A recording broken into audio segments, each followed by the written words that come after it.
Bon, on va quand même prendre le texte, parce que sinon on n'avance pas beaucoup. Donc on est dans le texte de la construction du tabernacle. Ça se passe dans le livre de Exode, sur le chapitre 25, qui s'appelle la Parashat Teruma. Alors, donc, je vais reprendre les commentaires de Elie Munk sur La Voix de la Torah, pour ceux qui l'ont. C'est un super livre, hein, parce que là, vraiment, vous avez... Oh là. Voilà, vous avez beaucoup de commentaires là-dessus. Le texte, pour l'instant, lui-même, il parle euh, de ce que Dieu demande à Moïse, hein. Alors, je reprends quelques versets, je ne vais pas tout prendre évidemment, parce que sinon on en aura pour quelques vies. Donc d'abord, c'est la trouma, c'est le prélèvement. Alors ça, on en avait déjà parlé, euh, cette idée de participation à la construction de tout homme que portera son cœur, vous prendrez un prélèvement. Donc, que portera son cœur. Donc il y a une notion comme ça de volonté, d'inspiration, qu'on ne peut pas se prétendre à la spiritualité par commandement. Voilà, donc ça fait partie de ce qu'on appelle des mitzvot, mais il faut le voir comme une offrande de Dieu lui-même, pour nous aider à nous approcher de lui-même. Donc ça veut dire qu'il y a déjà un principe, c'est notre libre arbitre, de volonté. Alors le texte il dit, donc il explique un petit peu d'abord les offrandes, c'est-à-dire qu'on va apporter tous les éléments qui vont permettre la construction du temple.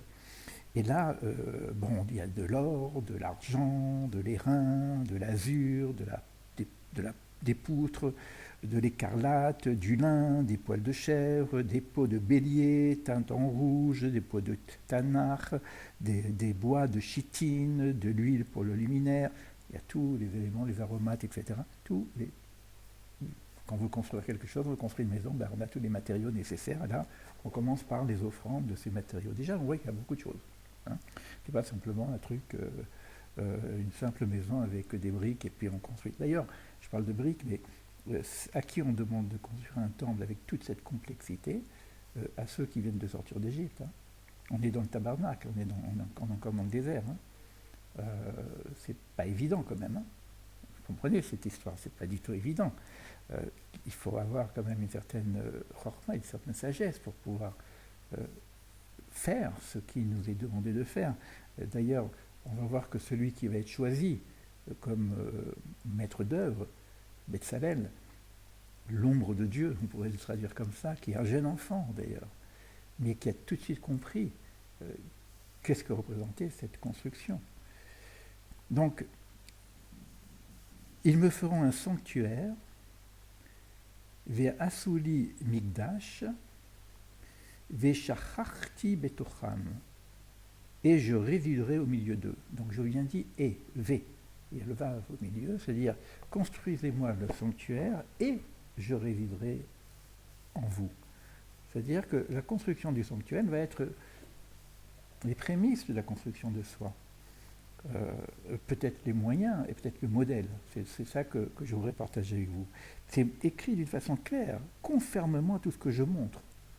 Au modèle du tabernacle. Quand on parle de... il reprend au modèle du tabernacle. Là. C'est comme si je dis construis-toi au modèle de la construction du temple. C'est-à-dire que je dirais que le temple étant microcosme du macrocosme, de l'univers, nous sommes microcosme du temple. C'est-à-dire qu'on est aussi microcosme de l'univers, ça veut dire en même temps. Mais à l'image, si je veux arriver à être projet divin, eh ben, on nous donne ici un modèle. Modèle du tabernacle. Au modèle également de tous les ustensiles. Il va y avoir tous les ustensiles du temple, c'est-à-dire que même à l'intérieur de nous-mêmes, il va falloir retrouver un peu tous ces ustensiles. Et là, vous allez voir le détail qui est énorme. C'est-à-dire que ce n'est pas un truc... voilà, donc vous savez que pour prier, on n'a pas besoin d'un temple. On a 10 hommes et on peut prier. Vous vous mettez dans la nature et vous pourrez prier. Il de des doutes, vous parlez avec Dieu directement. Donc on n'est pas là-dedans. On est dans quelque chose d'extrêmement métaphysique.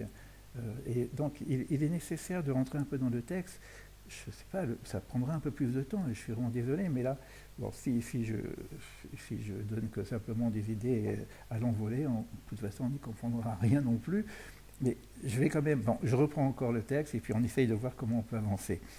Ils me feront une arche en bois de chitine, de 2 coudées et demie selon sa longueur, d'1 coudée et demie sa largeur, d'1 coudée et demie de hauteur. Vous voyez donc, on rentre dans les détails extrêmement précis, quoi. Tu lui couleras 4 anneaux d'or, une corniche d'or tout autour. Vous voyez, donc, je reprends. Après, il y a l'histoire des chérubins. Tu me feras une table de bois de chittim, de 2 coudées selon sa longueur, d'1 coudée et demie en hauteur, et tu la couvriras d'or, et tu lui feras une corniche d'or tout autour. Bon, et après, quand le chandelier d'or, c'est incroyable, d'une seule pièce, il faut voir comment c'est possible de construire un chandelier d'or d'une seule pièce, avec tous les détails dont on parle. D'une seule pièce sera fait le chandelier, son pied, sa tige, ses coupes, ses pommeaux et ses fleurs. Donc il y a des pommeaux, il y a des fleurs d'amandier, des pommeaux et des fleurs. Vous voyez qu'on est dans quelque chose d'incroyable. D'ailleurs, on va parler des branches qui sont certainement en rapport avec les branches du chandelier, certainement en rapport avec les séphirotes. Donc il y a quelque chose d'incroyable là-dedans. Et ce qui est intéressant, c'est que un petit peu ce que je voulais dire, pour ceux qui ont suivi quand même, parce que si on n'a pas suivi le travail qu'on a fait depuis, ça fait un moment quand même, plus de 100 jours, je ne sais plus, on a eu la période du travail qu'on a fait sur l'arbre de vie, tout est sur Internet, hein, de toute façon je peux en parler ouvertement, mais on est dans cette réalité je dirais, de 2 mondes. Le monde commence avec un bête, qui est en rapport avec Bina, la construction. Et on a la sagesse Chorma qui correspond à l'unité. Et là, on a notre devoir, notre travail, en tant qu'humain, résidant sur le monde créé, aspirant au constructeur de ce monde créé. On va nous demander de construire quelque chose à l'identique du projet du monde créé. Donc on est toujours création, bara, 2. Et le constructeur, c'est l'unicité, c'est le Aleph, c'est le 1. Et nous avons à faire cette connexion entre le divin et le monde, le divin et l'humain. Donc c'est pas simplement un état, parce que bon, il y a des enseignements comme ça qui existent où l'incarnation, le principe, le sens de notre vie, c'est d'arrêter l'incarnation. Alors, on quitte ce monde de l'illusion et on arrive et puis c'est fini, quoi. C'est pas tellement ça qu'on nous propose ici dans la Torah. D'ailleurs, je me demande si le monde n'est pas en train de chercher un petit peu dans le judaïsme, dans la tradition hébraïque, cette possibilité que donne la Torah de rédemption, de délivrance, c'est-à-dire de connexion, en fin de compte, avec le divin, et non pas de se déconnecter de nous-mêmes pour ne plus exister. Donc il y a la notion de lien entre l'existence et l'essence, le lien entre la Chorma et la Bina. Donc il y a quelque chose qui nous interpelle. Et si vous regardez les commentaires, il y en a beaucoup, mais ils sont assez clairs pour nous montrer de quoi il s'agit quand même. Je prends le commentaire de Hirsch. C'est un très très beau commentaire de Hirsch, hein, donc malheureusement il n'a pas été traduit. Il y a les 2 tomes qui avaient été traduits en français, mais on ne le retrouve plus. Donc Eli Munk reprend une partie de ce commentaire. Il voit dans le tabernacle, qui sont des objets sacrés qui contiennent l'expression symbolique de certaines idées spécifiques qui doivent nous engager et nous élever vers l'idéal de la sainteté et de l'amour de Dieu. Partant de ce point de vue, il se livre à une analyse approfondie des prescriptions relatives au tabernacle, et il comprend dans cette étude les métaux, les étoffes, les couleurs, les mesures employées. Chaque mesure est très précise. Et tous les multiples éléments qui, dans leur ensemble, constituent l'édifice du tabernacle. Il démontre que les métaux sont cités à de nombreuses reprises dans l'écriture comme images métaphoriques de certaines valeurs morales graduées selon leur alliage avec des facteurs du mal et de l'iniquité. Ils sont également cités comme symboles de processus de purification sur les plans de la morale et de l'équité. Et ils représentent ainsi, au sens figuré, notre attitude morale par rapport à notre vocation. Et donc, on voit bien qu'on a un modèle, et l'idée, c'est de réaliser ce modèle. Je reprends d'autres commentaires. Narmanide, un kabbaliste, estime que l'Éternel donna ordre aux enfants d'Israël d'ériger un sanctuaire sur lequel planerait la Shérina, la présence divine, c'est-à-dire le reflet de sa majesté dans la colonne de nuée. Vous savez que dans la Bible, on parle de cette colonne de nuée qui accompagnait les enfants d'Israël dans le désert. Et là, on essaye de reconstruire ce qui s'est passé au Sinaï. Et donc il y a une proposition ici. Cette présence divine au milieu des enfants d'Israël représente la consécration, en fin de compte, de la relation sainte entre cette nation et le Créateur. Ils devinrent alors comme eux, c'est-à-dire qu'on devient à ce moment-là, ce qu'il dit d'ailleurs, Merkava la Shrina.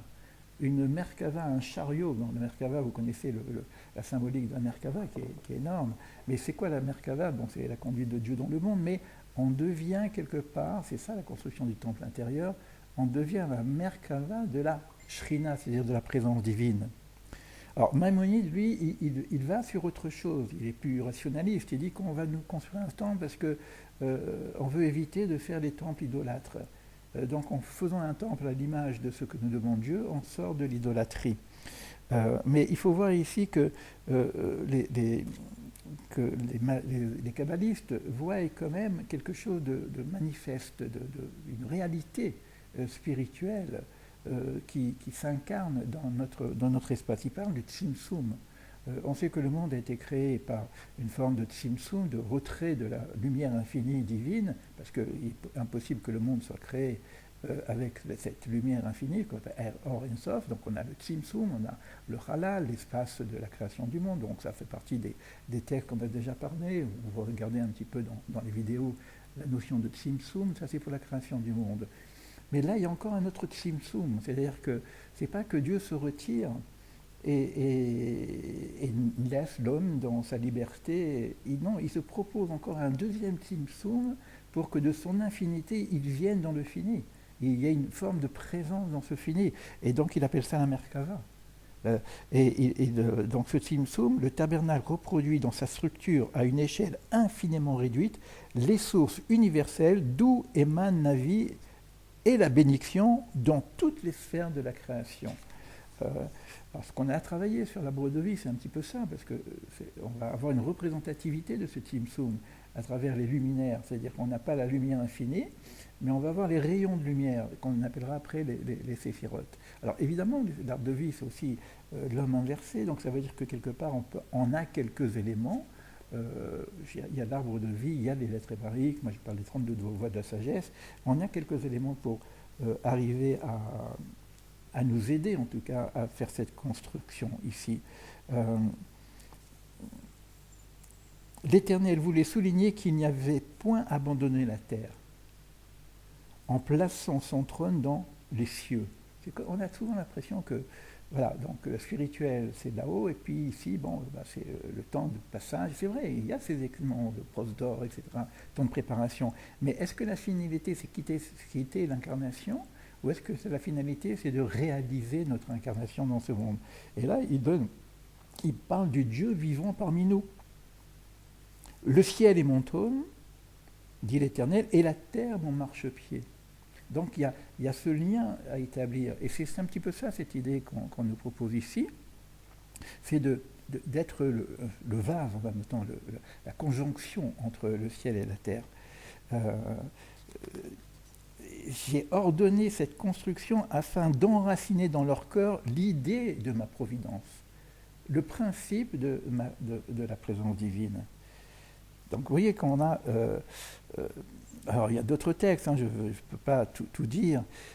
C'est bien lui qui doit s'offrir à Dieu comme résidence. C'est-à-dire que je construis quelque chose, comme dans les sacrifices, j'amène un sacrifice, mais c'est moi que je mets en sacrifice. Et là, c'est quelque part, dans cette construction-là, c'est je m'offre à Dieu comme résidence. C'est pour ça, construisez-moi un temple et je résiderai en vous.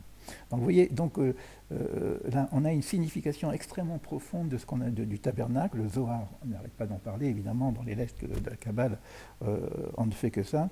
Le tabernacle est microcosme et qui permet à l'homme d'entrevoir la structure du macrocosme et de soulever ainsi un coin de voile qui cache son mystère. Le mystère. Le monde est caché. Olam, c'est comme Elem, c'est la même racine. On ne voit pas Dieu. On est dans ce monde où il y a une matérialité, mais on ne voit pas qu'est-ce qu'il y a derrière cette matérialité. Asterpanim. Donc caché, je cacherai ma face. Donc on a cette situation. Et ça, ce qu'on nous propose ici, c'est justement d'enlever le voile.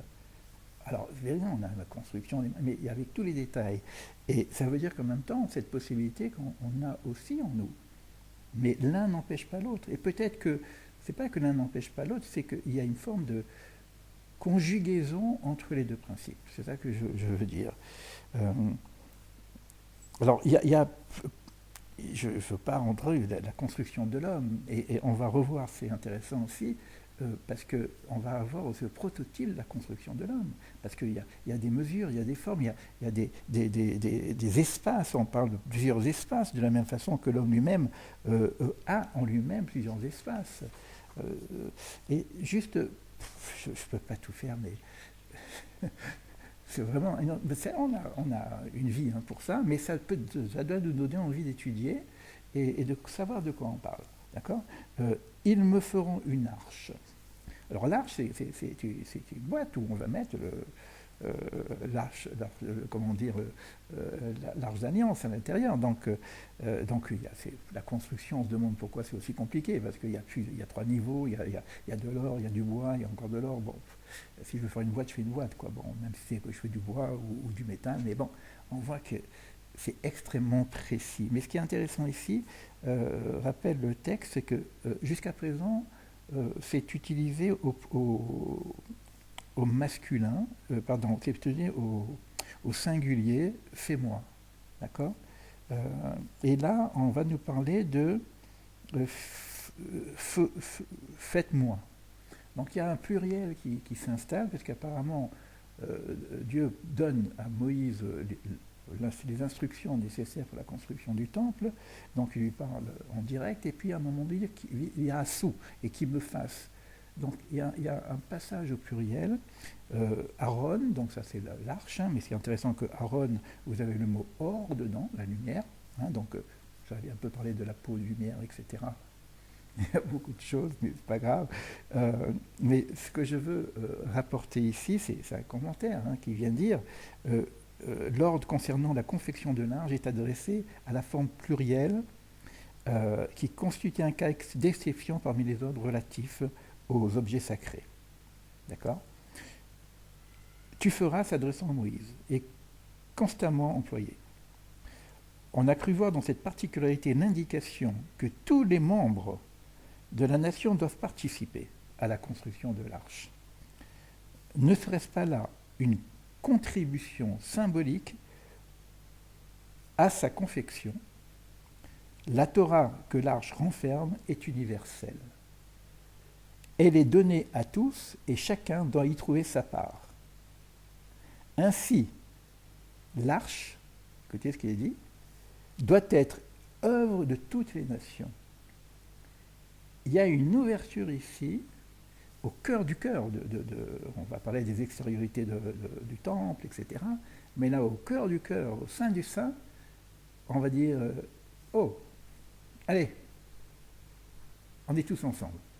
Je ne sais pas si vous imaginez que ici, on voit encore que quand on parle Or Lagoïm, lumière pour les nations, il y a aussi une idée de trauma, de participation concrète de la construction.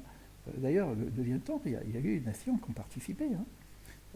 Et d'après ce qu'on lit ici, on entend bien que pour la construction du temple, du troisième temple, qui doit être universel, et il a toujours été universel d'ailleurs, mais d'une façon encore peut-être plus concrète,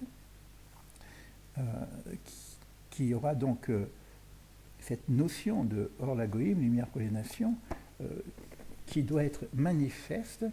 Donc on n'est pas en train de parler d'une synagogue ou d'un temple pour les juifs, on n'est pas en train de parler d'une nation pour nous-mêmes, d'un système communautaire, chacun sa synagogue, chacun son temple, chacun sa mosquée, chacun son église. Non, il s'agit ici de quelque chose qui est de l'ordre du macrocosme et donc qui concerne l'ensemble des nations. Est-ce que cela peut nous aider au niveau individuel de construire en moi-même une forme, pas l'identique, mais au modèle du temple? Ça veut dire en même temps que si je me construis, ce n'est pas pour moi, et ni pour ma famille, ni pour ma nation. Or la Goïm, lumière pour les nations. C'est-à-dire tout à chacun doit avoir une capacité d'expansion à l'universel. On n'est pas en train de construire des systèmes communautaires. Là, on a un point de convergence du divin, qui est le constructeur du monde, donc le constructeur de l'humanité. Et c'est ce point de convergence dont on parle. Et donc, quand on parle de l'amour, maintenant, il faut arriver à cette idée d'amour inconditionnel. C'est pas facile, vous voyez, il ne faut pas jouer aux petits oiseaux, hein, c'est pas facile. On a chacun nos petits problèmes de contingent, chacun nos affaires, etc. C'est pas facile, cette idée d'aimer son prochain comme soi-même. Mais c'est plus que ça. C'est aimer son lointain. C'est aimer celui que je ne connais pas. De la même façon que je dois aimer la construction du temple, je dois aimer le monde et ce que je ne connais pas. Donc l'idée de la construction du temple intérieur, ce n'est pas l'idée d'une réalisation individuelle. Voilà, c'est ça que je veux partager avec vous. On en a beaucoup parlé dans nos leçons, hein. La construction de soi, mais pas pour soi. D'accord ? Et là, je vais être assez précis. Israël ne peut être qu'un microcosme de l'universel. Sinon, on n'y comprend plus rien, quoi. Voilà. Si ça se passe à Jérusalem, il faut comprendre aussi pourquoi. Il faut revoir l'histoire biblique.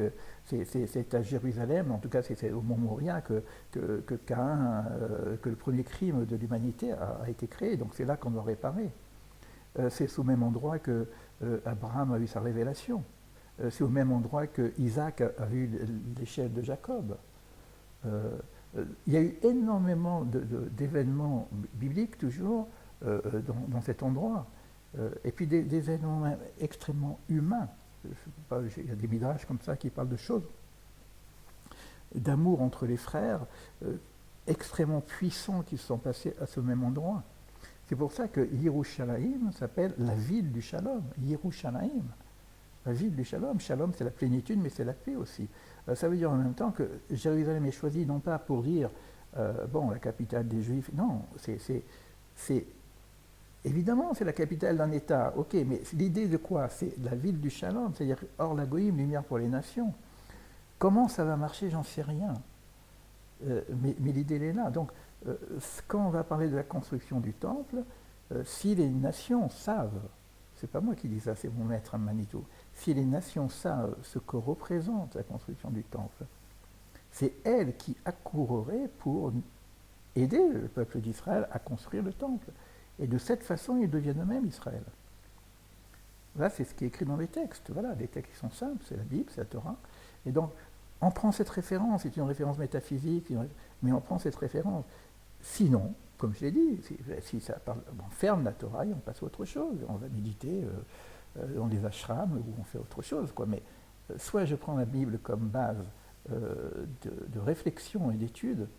Et je la prends à cette échelle universelle, et ça, c'est pas facile du tout, aussi bien pour les nations que pour nous-mêmes. Et puis, je construis. Là, on est en train de construire un petit temple dans notre groupe, en essayant de réfléchir ensemble. Je vais essayer d'arriver jusqu'à 26 minutes, comme ça, 26 points, je m'arrête. On est à 25 minutes, encore une petite minute et on est ensemble. Alors comme ça, c'est le 26 qui va nous unir, le 26 qui correspond au nom divin, Yudke Vaske, qui correspond à l'unité. Je dis souvent, l'unité n'est pas l'uniformité. Et ce que j'essaie de comprendre là maintenant, c'est que ce principe 1 contient le 2, contient le monde, contient la création, contient notre réalité dans ce monde. C'est la question qu'on m'a posée, c'est pour ça que j'ai refait plusieurs vidéos d'ailleurs. Pourquoi la réalité? Mais parce qu'on est dans la réalité. Pourquoi pleurer? Mais qui ne pleure pas lorsqu'il perd un proche? Donc c'est notre réalité. Si je suis que spirituel, pourquoi je pleure quand je perds un proche? Pourquoi je pleure quand ma maison est détruite? Pourquoi je pleure quand j'ai fait faillite? Stop, nous sommes à 26. Je coupe.